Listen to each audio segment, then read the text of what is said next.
Busca de bens no exterior. É mesmo tão difícil? É mesmo tão caro? O que a gente pode fazer para localizar bens do devedor no exterior? Para quem não me conhece, meu nome é Marcelo Montalvão, sou analista da Montax, uma empresa de finanças e inteligência financeira, investigações corporativas e investigações patrimoniais. Fica comigo que eu vou te dar algumas dicas sobre como proceder uma busca de bens no exterior. Quando a gente fala em busca de bens no exterior, na verdade isso é um assunto muito vago. Afinal de contas, existem aproximadamente 200 jurisdições, 200 países a serem pesquisados. Se você está tentando localizar bens no exterior, é porque muito provavelmente não encontrou bens no Brasil. Eu sinto lhe informar que você não encontrou bens no Brasil, não é porque o devedor não tenha bens no Brasil. Dificilmente um brasileiro investiria 100% do seu portfólio no exterior. Se você não encontrou bens no Brasil, é porque você não realizou uma pesquisa aprofundada. Você não realizou um trabalho de inteligência financeira e investigação patrimonial com uma empresa séria. Ou não realizou todas as etapas necessárias. Realizou uma primeira etapa, ficou satisfeito ou insatisfeito e desistiu e parou. Localizar ativos do devedor é muito parecido com encontrar petróleo. Você tem que fazer amostras, você tem que fazer pesquisas sobre aquela região, sobre aquelas rochas, aquela lama. Se houver algum indício de que existe petróleo, você tem que perfurar, você tem que explorar. E às vezes essa exploração ela demanda muito mais recursos financeiros do que o que estava previsto inicialmente. Às vezes o petróleo não está a 1 quilômetro, mas a 2 quilômetros de profundidade. É só um exemplo, tá, pessoal? Eu não sou geólogo. Mas a premissa é a mesma. Quer dizer que se você gastar mais, você vai ter mais chances de encontrar? Sim. Principalmente se você souber onde investir. Se você souber investir com a empresa correta. Quando a gente fala de busca de bens no exterior, isso é uma coisa que a gente faz aqui na Montax, a gente geralmente realiza esse trabalho conjuntamente com a busca de bens no Brasil. Como é que a gente faz isso? Primeiramente, a gente procura na internet alguns indícios de que aquela pessoa, aquela organização tenha negócios no exterior. Isso vai depender da empresa, depender dos seus fornecedores, vai depender dos seus clientes, vai depender, se for pessoa física, vai depender, por exemplo, da sua nacionalidade. Existem pessoas no Brasil que têm dupla nacionalidade, principalmente a italiana. Mas o fato da pessoa ter um passaporte europeu não significa que ela vai preferir realizar investimentos na Europa. Principalmente na Itália, onde a confusão tributária é muito parecida com a do Brasil. Então, ninguém quer sair de um país, ninguém quer tirar o seu dinheiro de um país e colocar em outro, onde vai possivelmente enfrentar os mesmos problemas. E hoje em dia ainda tem a blockchain, ainda tem o Bitcoin que fica na blockchain. Você não retira o dinheiro do seu país, você retira o país do seu dinheiro. Aliás, os países, porque o Bitcoin da blockchain não está sob controle de jurisdição alguma. Mas eu vou dar umas dicas de como localizar bens no exterior. Eu queria chamar a atenção que aqui no Brasil, nós sofremos uma influência muito forte dos Estados Unidos da América. Seja porque a potência econômica, a maior potência econômica, a maior potência militar, mas principalmente porque é um país que está no continente americano. Está no mesmo continente. Existe um princípio básico de geopolítica, isso aí não está escrito, mas está tácito. Os Estados Unidos cuidam da América, a Europa cuida da África e o Japão, ou a China, né? Agora é a China, cuida da Ásia. Tudo bem que misturou tudo, todo mundo agora está em todos os lugares com a globalização, Mas por muitas décadas, o Brasil sofreu uma influência muito maior dos Estados Unidos do que da Europa, ou do Japão, ou da China. É só você ligar a TV ou o rádio que você não vai ver uma música italiana tocar, uma música alemã. Francesa, então, isso é coisa do passado. Você só vai escutar música americana, você só vai ver filmes americanos. Porque nós somos uma colônia dos Estados Unidos. Os ministros podem se insurgir contra isso, podem falar o que quiser, mas a realidade é essa. O Brasil é um país em desenvolvimento, é um país terceiro mundo. Nós sofremos influência dos países do primeiro mundo, e o principal deles é os Estados Unidos. E calhou dos Estados Unidos estar no continente americano. Eu estou falando tudo isso, pessoal, para esclarecer que se você está em busca de bens do devedor, não consegue encontrar bens do devedor no Brasil, já pensou em procurar nos Estados Unidos da América? Existe um conceito de paraíso fiscal. Paraíso fiscal é um conceito, tá, pessoal? O que é o paraíso fiscal? O paraíso fiscal é aquele país, é aquela jurisdição que ou cobra bem menos impostos ou protege os dados acerca dos sócios de uma companhia. Ou os dois. Em outras palavras, é aquela jurisdição que é favorável ao empreendedor, favorável ao homem de negócios, favorável às empresas. É aquela jurisdição que abre mão de receber tributos, abre mão de ter acesso a todos os dados cadastrais dos seus sócios ou beneficiários finais de uma companhia, em troca de atrair, de acolher, de abrigar organizações e, claro, os seus recursos financeiros. Existem paraísos fiscais, por exemplo, que são cidades. Aqui no estado do Rio de Janeiro, por exemplo, existe um município que é o município de Saquarema. Ele cobra 2% de ISS, Imposto sobre Serviço. O que significa isso? Ora, o Rio de Janeiro cobra 5%. Então, muitas empresas de serviço são registradas lá. Tem sede fiscal em Saquarema. Quando elas emitem uma nota fiscal de serviço, elas vão recolher para o município 2% ao invés de 5%. Olha que vantagem tributária. Os paraísos fiscais são países que fazem a mesma coisa, só que eles fazem isso do ponto de vista de todos os tributos, federal, estadual. Na verdade, são países tão pequenos, pessoal, são às vezes ilhas. Então lá não tem muito esse conceito de união, estado, município. Isso geralmente se aplica a países que são ou federações, como o Brasil, que é um país que é muito grande, foi dividido em lotes, né, em estados, para ser melhor governado, ou confederações, que são vários países que se uniram e atribuíram poder a um governo central para facilitar a sua administração, que é o caso, o exemplo maior é o dos Estados Unidos e o mais recente é o da Europa. Sim, pessoal, os Estados Unidos também é uma confederação. Como tem também a Confederação Helvética. A Suíça, apesar de ser um país pequeno, é uma confederação. Cada federação deles, cada estado tem muita autonomia, tem muito mais autonomia que um estado de São Paulo tem com relação ao estado do Rio de Janeiro e o Distrito Federal e a União Federal, por exemplo. Então, pessoal, só nos Estados Unidos existem vários estados. E nos Estados Unidos existem alguns estados que a gente pode chamar de estados que são paraísos fiscais.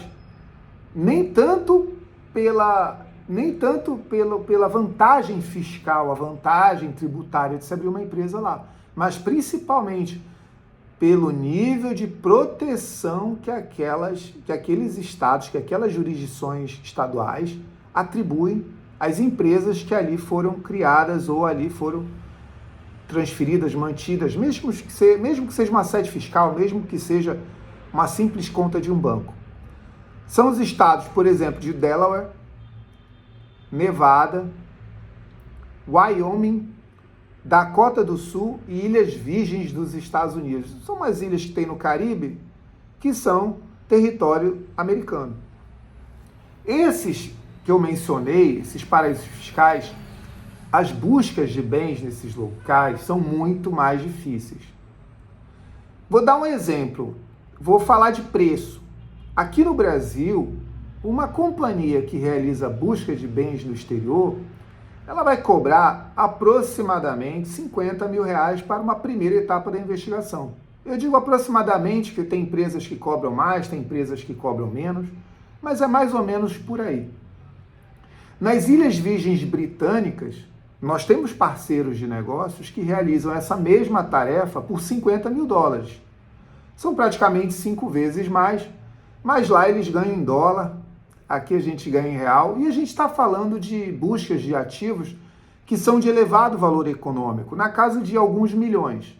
Então, às vezes, para tentar identificar, rastrear, localizar e até bloquear, penhorar judicialmente esses ativos financeiros, $50 mil não é uma quantia muito alta.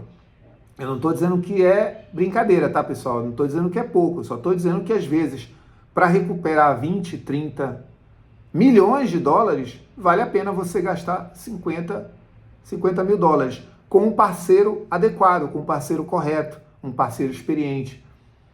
São advogados, contadores que sabem onde procurar esses ativos financeiros, a identificação das empresas, como provar a participação societária dessas empresas pela empresa devedora ou pela pessoa física do devedor aqui no Brasil e, principalmente, identificar contas bancárias, acessar os valores ali dessas contas bancárias, tudo por meio de uma ação judicial, tá, pessoal? Por meio de uma busca, tudo por meio de um pedido ao juiz daquela circunscrição, daquela jurisdição.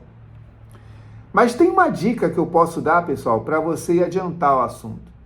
Se você quer descobrir bens no exterior, principalmente nos Estados Unidos, você pode, por exemplo, colocar o nome completo da pessoa, só que você começa pelo sobrenome, que é o patronímico, o nome de família da pessoa, vírgula, e o nome, o prenome.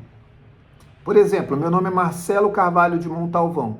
Você coloca no Google, entre aspas, tá? Montalvão, vírgula, Marcelo. Você talvez vai encontrar uma pista de algum negócio ou algum ativo, uma cota de uma empresa no exterior, principalmente nos Estados Unidos. Vai ser muito mais fácil localizar alguma pista de um negócio no exterior, nos Estados Unidos, pelas razões culturais que eu informei, e principalmente se for num estado onde não existe essa proteção à pessoa do empreendedor, onde os dados são sigilosos, onde os dados das pessoas, dos sócios das empresas, são mantidos em sigilo. Alguns desses paraísos fiscais, eles não têm, por exemplo, junta comercial. Eles têm um órgão de registro que é semelhante à junta comercial, mas os dados dos sócios ficam armazenados no escritório do advogado ou do contador responsável pelo registro da companhia. De modo que, público, você só vai ter os dados da companhia, mas você nunca vai saber quem são os sócios, a não ser que o juiz determine que aquele agente de registro, aquele agente que promove o registro da companhia, advogado, contador, obrigue ele a entregar os dados acerca dos sócios. Mas voltando a um sistema de busca de bens do devedor no exterior, se você colocar o nome completo, se você colocar o nome dele, entre aspas, começando pelo sobrenome, vírgula, e o prenome, talvez você vai encontrar algumas pistas. Existem estados, por exemplo, o estado da Flórida, as informações são praticamente abertas. Os dados são todos de domínio público. E a Flórida é um estado que, culturalmente, os brasileiros gostam muito de investir. Mas, há alguns anos, houve uma demanda muito grande de investimentos de brasileiros no exterior. Hoje em dia, pessoal, a gente consegue abrir uma conta no exterior, uma conta nos Estados Unidos, do celular da sua mão, na palma da sua mão. Na Europa também, você consegue abrir uma conta na Suíça a partir do seu celular na palma da sua mão. Se você quiser, eu ensino isso para vocês num vídeo. Comenta aqui que eu ensino a fazer isso para vocês. Mas o fato é o seguinte, de uns anos para cá, tem se popularizado Popularizado é ótimo, né, pessoal? Porque um popular não pode abrir uma conta no exterior, é muito caro. Mas a classe média, a média alta, ela tem acessado contas bancárias no exterior, ela tem constituído empresas no exterior, ela tem construído estruturas offshore, como nós chamamos, que são empresas, contas bancárias e trust no exterior. Um trust, pessoal, é uma espécie de previdência privada americana ou previdência privada inglesa. Aqui no Brasil existe a previdência privada, que você contribui com uma quantia ou todo mês contribui um valor e aquele dinheiro deixa de ser seu, ele passará a ser dos seus herdeiros quando você morrer. Então, se você tiver alguma dívida, aquele patrimônio que está na pessoa da instituição financeira que cuida dessa previdência privada, esse montante, esse valor, em tese não poderia ser penhorado para o pagamento de dívidas. Isso quebrou no Brasil alguns anos para trás, principalmente com relação a dívidas trabalhistas, dívidas fiscais, e também porque tinha muito brasileiro que estava devendo, criava um plano de previdência privada para não pagar dívidas. No exterior, esse sistema se chama trust. É muito parecido com a previdência privada. Só que a diferença é que no exterior, nos países de primeiro mundo, as leis funcionam. Não é à toa que eles são de primeiro mundo, pessoal. Lá não tem essa bagunça jurídica, essa bagunça fiscal, tributária. Não tem esse manicômio de leis trabalhistas e previdenciárias. Lá a coisa foi feita há 300 anos e assim ficou. As regras do jogo são claras. Inclusive lá eles pagam por hora, não é como aqui que paga por mês. As empresas fingem que pagam, o empregado finge que produz. Trabalhar não é produzir, mas isso é assunto para outro vídeo. Então, trusts, empresas offshore, contas bancárias offshore, tudo isso pode ser identificado mediante pistas na internet e pistas em bancos de dados no Brasil. Sim, pessoal, muitas dessas companhias, muitas desses instrumentos, dessas contas bancárias, empresas, trusts offshore no exterior, eles são constituídos, são criados e eles podem ser identificados com pistas aqui no Brasil. Uma empresa que a gente utiliza muito, que é gratuita, é a Open Corporates. Se você colocar o nome, dessa vez você pode colocar o nome completo da pessoa entre aspas e coloca do lado a palavra company, talvez vai aparecer, ela vai surgir na internet como um sócio ou como um presidente de uma companhia no exterior. Aí depois você pega o nome dessa companhia, coloca na Open Corporates, opencorporates.com. Esse site ele te dá muitas informações sobre as empresas, não muito sobre os sócios, sobre os acionistas dessas companhias no exterior, mas fala sobre o agente de registro, dá o nome do agente de registro, dá o endereço, e às vezes ele fornece dados que você pode cruzá-los, compará-los com os dados da investigação aqui no Brasil, e você consegue, por meio desse sistema, provar que aquela pessoa tem conta no exterior. Identificando ativos no exterior, você pode usar essa identificação de ativos para trazer o devedor à mesa de negociação. O simples fato dele saber que você sabe, talvez o convença a fazer um acordo. Afinal de contas, você descobriu algo que às vezes nem o governo do Brasil descobriu. Às vezes, essa operação de constituição de uma operação offshore, ela não foi comunicada à Receita Federal, ela não foi comunicada ao governo do Brasil. Então, isso pode caracterizar evasão de divisas, que é um crime contra o sistema financeiro nacional.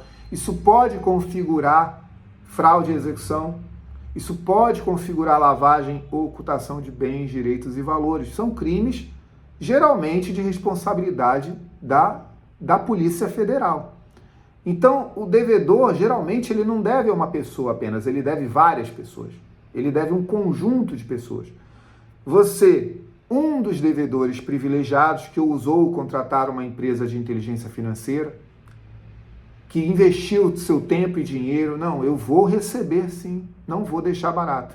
Contratou um excelente advogado, o advogado recomendou uma empresa de inteligência financeira, você investiu, em ambos, e você conseguir identificar bens do devedor no exterior. Você vai marcar uma reunião com o devedor e falar, olha, eu descobri algumas coisas. Eu sei algumas coisas a seu respeito e ao seu patrimônio. Vamos negociar? Talvez ele decida negociar. Afinal de contas, ele deve para 10, 20, 30 pessoas. Se só uma tem essa informação, talvez ele escape. Mas se todos tiverem essa mesma informação, o devedor escapa de um tiro, mas escapa de uma saraivada de balas de metralhadora? De todo mundo atirando flechas? Talvez não. Então ele vai pensar, ele vai decidir, dentre o universo de credores, fazer um acordo com aquele credor que tem acesso a informações patrimoniais no exterior. Se isso não der certo, o credor não tem outra saída senão promover a carta rogatória, que é um pedido, é semelhante à carta precatória, que é aquela carta em que um juiz de um estado pede ao juiz de outro estado que promova um ato de citação ou constrição de bens, ou penhora, bloqueio de bens do devedor em outro estado. Hoje em dia, muito disso é feito pelos sistemas informatizados, né? Pelos sistemas de busca de bens do devedor, como o Sisbajude, Infojude, o Criptojude, que é essa novidade agora. Mas antigamente eram feitos ofícios, eram ofícios de um juiz para o outro. No caso do juiz de um país para o juiz de um outro país, essa carta se chama carta rogatória. Ela pode ser feita com a ajuda da Cooperação Jurídica Internacional, que é o órgão do governo responsável pela recuperação de ativos no exterior, principalmente de ativos de origem ilícita. Aqueles ativos financeiros que o devedor ele conseguiu de forma ilícita, ou até ilícita, mas ele está devendo tantos impostos que a transferência desses ativos para o exterior ela foi uma operação ilícita, às vezes até com a ajuda de doleiros. Então, uma carta rogatória com a ajuda da Cooperação Jurídica Internacional, isso está previsto no Código de Processo Civil, tá, pessoal? Inclusive, no nosso método de cobrança eficaz, inteligência e força bruta, eu vou deixar o link aqui na descrição, nós temos um modelo desse tipo de requisição com esse tipo de investigação. É um modelo onde, pela leitura do modelo, você vai saber mais ou menos como investigar e como comprovar isso, como comprovar a existência de bens no exterior e o que requerer ao juiz. Porque a lei da Cooperação Jurídica Internacional, ela tem alguns requisitos. Não são muito difíceis de serem cumpridos, mas esses requisitos devem ser cumpridos para que o pedido não funcione do ponto de vista governamental, do ponto de vista institucional e do ponto de vista da cooperação técnica internacional para fins de recuperação de ativos. Então, pessoal, a busca de bens no exterior, ela é cara, mas ela não é impossível e às vezes é a única maneira de você solucionar uma dívida pressionando o devedor a vir à mesa de negociação, a negociar, a pagar a dívida, ou então a promoção de ações no Brasil e no exterior para o bloqueio dos ativos financeiros do devedor no exterior. Gostou do vídeo, pessoal? Se gostou, curte, compartilha. Não deixa de dar fazer um comentário. O que você acha da busca de bens no exterior? Será que vale a pena? Até quanto vale a pena investir na busca de bens no exterior, se a gente considerar que ela pode custar 50 mil reais no Brasil, 50 mil dólares no exterior? Qual é o valor econômico do assunto? Qual o valor da causa que justificaria essa cobrança, esse investimento? Comenta aí. Tá bom, pessoal? Um grande abraço. Tchau!